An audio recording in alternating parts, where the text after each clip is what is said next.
أعوذ بالله من الشيطان الرجيم.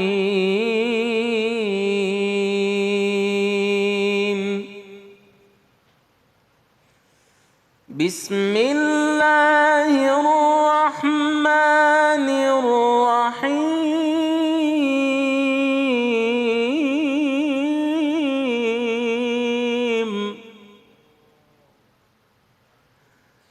وقل جاء الحق وزهق الباطل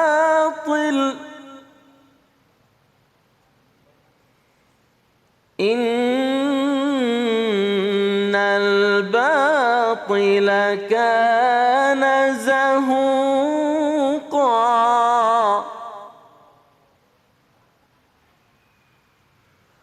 وننزل من القرآن ما هو شفاء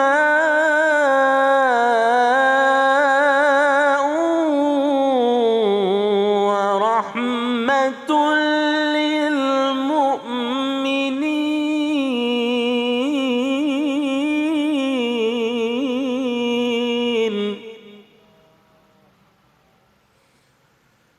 وننزل من القرآن ما هو شفاء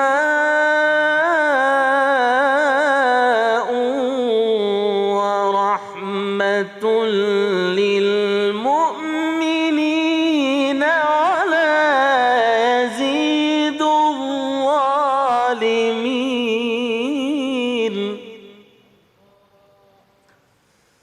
ولا يزيد الظالمين إلا خسارا. صدق الله العظيم.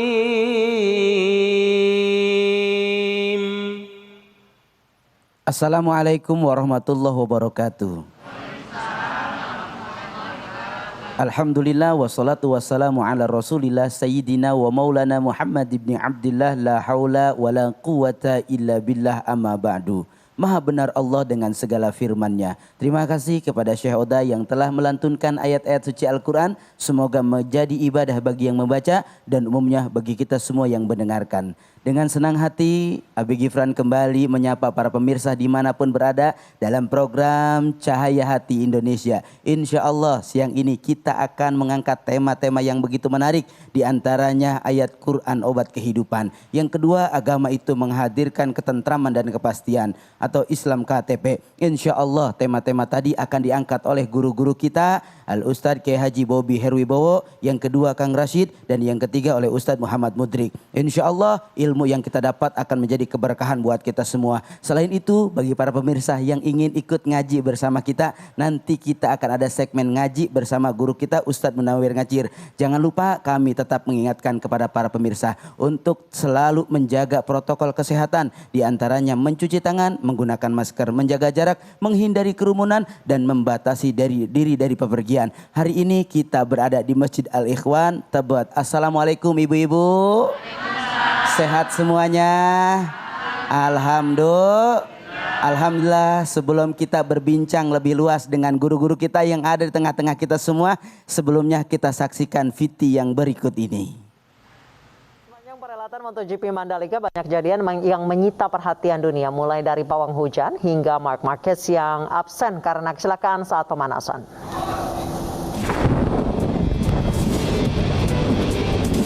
Sambaran petir yang memicu semburat api ini menyertai hujan deras yang melanda kawasan sirkuit Mandalika, Lombok Tengah jelang balapan MotoGP digelar.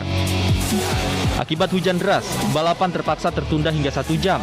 Di saat itulah perhatian penonton, rider dan warga dunia tertuju pada aksi Rara Istiati Wulandari, sang pawang hujan yang bertugas pada gelaran MotoGP Mandalika 2022. Sambil merapal doa memohon hujan berhenti, Rara berjalan menyusuri trek sirkuit sambil melakukan ritual. Aksi Rara ini pun mendapat sambutan dari para penonton yang memenuhi sisi sirkuit. Tak hanya penonton, aksi Rara juga mendapat perhatian para rider.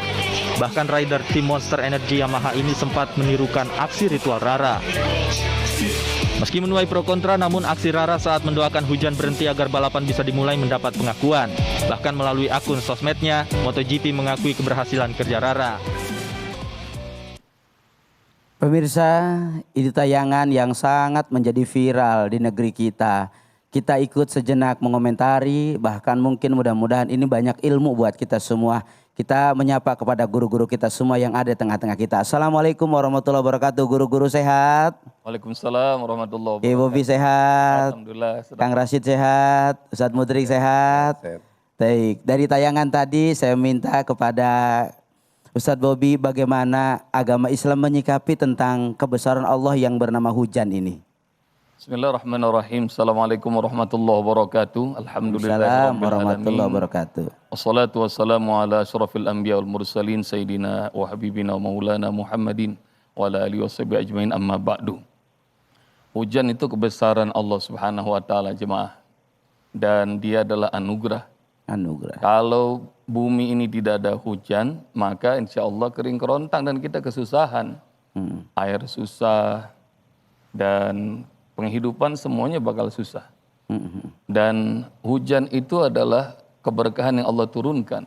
Dalam surat Qaf, surat 50 ayat 9, Allah Subhanahu wa taala berfirman, A'udzubillahi minasyaitonir rajim, wa nazzalna minas sama'i ma'an mubaraka fa'ambatna bihi jannatin wa habbal hasid.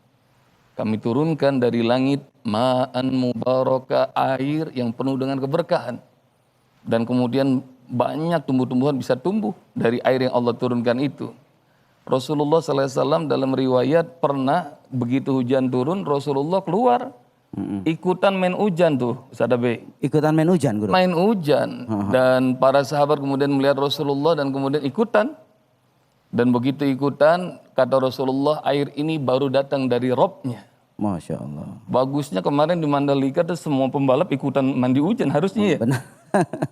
Dan Masya Allah itu juga keberkahan. Dan bagaimana menyikapi hujan? Apakah hujan ini diperlukan? Kalau lagi kering. Kan Rasulullah SAW pernah doa, Allah maskina, ya Allah turunkan hujan. Dan ketika hujan terus menerus kayak kemarin di Mandalika, para sahabat juga minta pada Rasulullah agar hujan dihentikan. Dan emang ada hujan dihentikan? Nggak ada. Kata tadi ngobrol sama Kang Rashid juga begitu. Tapi Rasulullah pernah berdoa, Allahumma hawalina wala alaina. Jadi kalau pengen hujan itu nggak ada di depan kita, nggak ada di atas kita, doanya adalah begini jemaah, ikutin ya.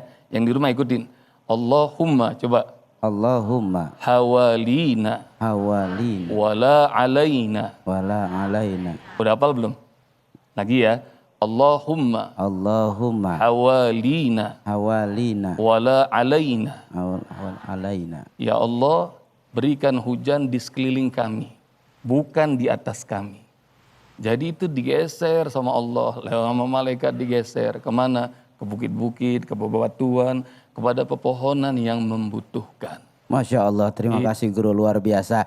Lanjut kepada Kang Rashid, begitu luar biasa dalam, kita tambah dalam lagi. Bagaimana cara kita sebagai umat Islam yang sesuai dengan aturan dan syariat untuk kita meminta hujan kepada Allah Subhanahu wa taala, dan apakah ada dalam Al-Quran atau dalam nas atau dalam aturan dan ajaran kita bahwa kita memberhentikan hujan? Masya Allah, terima kasih. Pemirsa Cahaya Hati yang dirahmati Allah, pertanyaan yang sangat bagus Kang ya, menjadi fenomenal ya. Iya Guru, iya Guru. Padahal hujan sudah turun sejak dahulu. Cuman yang jadi fenomenal karena ada event internasional di negeri ini. Benar. Maka menjadi topik utama. Namun bagaimana Islam memandang terhadap hujan. Baik, tadi baik. Ustadz Bobi sudah cukup dalam memahamkan itu. Namun izin, hujan itu dibutuhkan oleh bumi. Benar. Allah berfirman dalam surat Az-Zuhruf, Bismillahirrahmanirrahim, Walladzi nazzalna minas samai ma'an biqadar. Allah menurunkan hujan dari langit dengan ukuran tertentu. Karena Allah memperhatikan bumi dengan penuh keseimbangan. Masya Allah. Kalau panas sekian menguap udara harus diturunkan itu. Awan itu. Karena menjaga keseimbangan. Bayangkan Ustadz kalau semua penduduk bumi ini orang Tebet laki-laki semua, gak ada perempuan, gak imbang itu. Iya. Gitu ya. Nggak imbang bener. Kemudian kalau semua bumi tidak ada langit, nggak bisa. Bener guru. Maka Allah imbangkan panas dengan dingin hujan. Allah imbangkan negatif dengan positif. Keseimbangan. Itu hikmah yang pertama. Yang kedua punten sekali, namun maaf. Ketika Nabiullah Sulaiman alaihissalam, ketika beliau memimpin jadi raja di kawasan Palestina, sebagai qari kita beliau dari Palestina, dari Gaza, ini beliau. Masya Allah. Waktu itu Nabi Sulaiman meminta kepada Allah. Dalam agama Islam ada permintaan hujan, namanya solat istisqa. Istisqa. Memohon hujan. Tapi tidak ada untuk memberhentikan hujan. Tidak ada ya.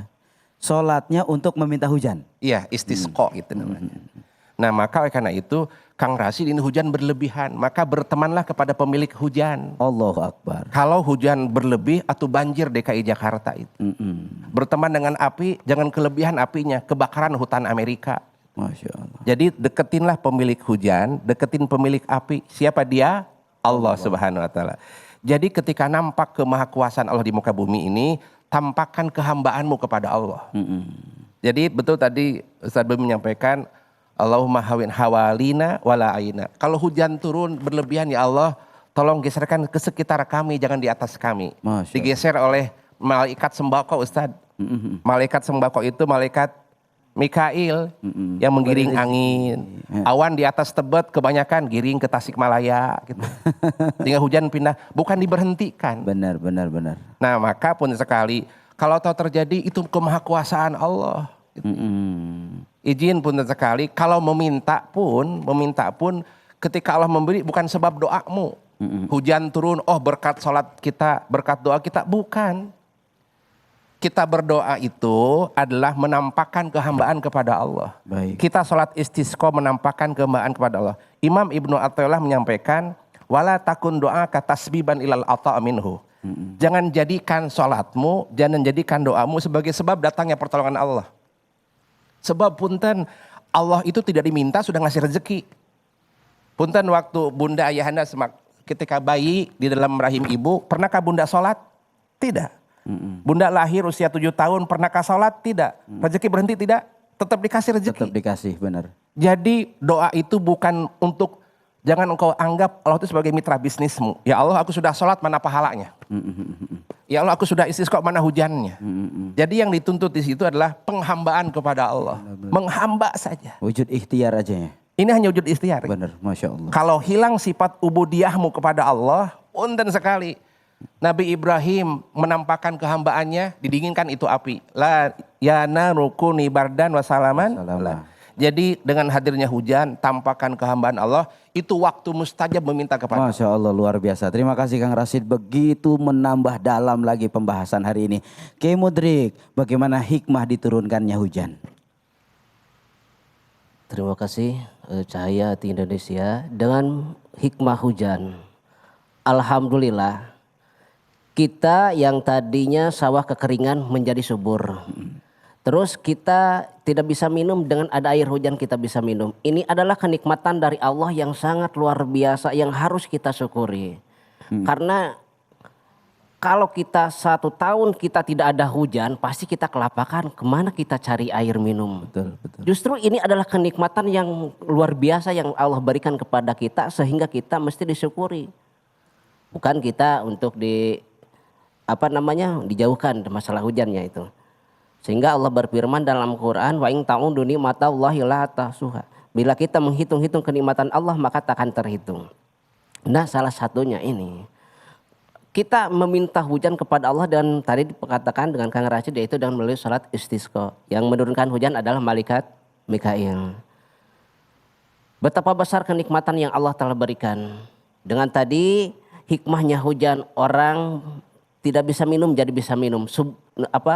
Tanaman-tanaman yang tadinya kekeringan menjadi subur akibat dengan adanya air hujan. Masya Allah, begitu banyak hikmahnya. Luar biasa Kiai Mudrik. Menarik, lanjut kepada Kiai Bobi.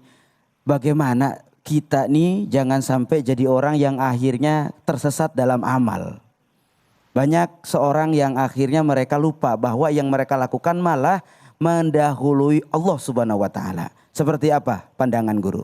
Tersesat dalam amal, contoh nih, sedekah tapi sering disebut-sebut. Baik. Nah itu, jadi tersesat bangga, senang, pengen pamerin, itu dia beramal tapi sesat. Ya ayyuhalladzina amanu la tubtilu shadaqatikum bil manni wal adha. Wahai orang yang beriman, jangan kalian batalkan pahala sedekah kalian dengan mengucap, nyebut-nyebutnya dan nyakitin orang yang menerimanya.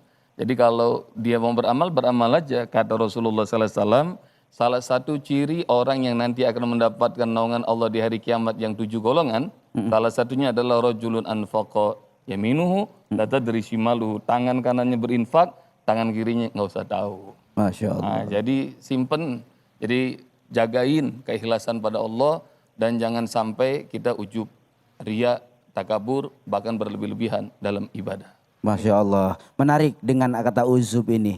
Dengan konteks hujan ini tadi Kang Rashid, ada seseorang yang dia misalkan berikhtiar. Dasar dari batas ikhtiar itu di titik mana?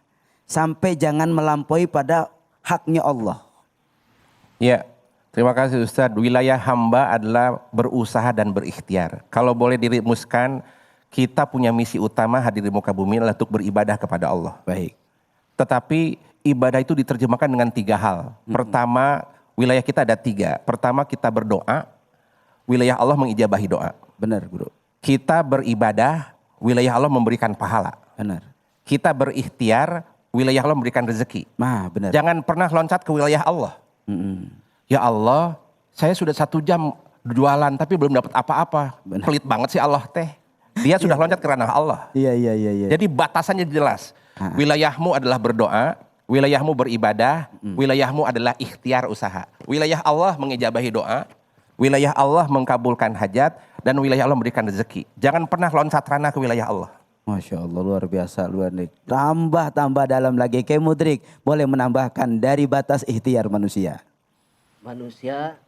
Manusia hanya berusaha sawabikul himam relatah rukul aswarul akdar. Manusia itu hanya berusaha, tidak bisa mendobrak takdir Allah. Karena sebagaimanapun juga kita ini hanya bisa berdoa. Adapun kehendak Allah lain itu di luar kemampuan kita. Terima kasih banyak Kiai Mudrik, luar biasa. Jangan sampai yang kita lakukan malah menjerumuskan pada kesesatan dan malah Allah membenci dari apa yang menjadi amalan kehidupan kita semua. Insya Allah sesaat lagi kita akan mendengarkan tausiah selanjutnya dari guru kita Kiai Bobi Herwibowo. Beliau akan menjelaskan tentang ayat Quran obat kehidupan. Jangan kemana-mana, setelah ini tetap di Cahaya Hati Indonesia.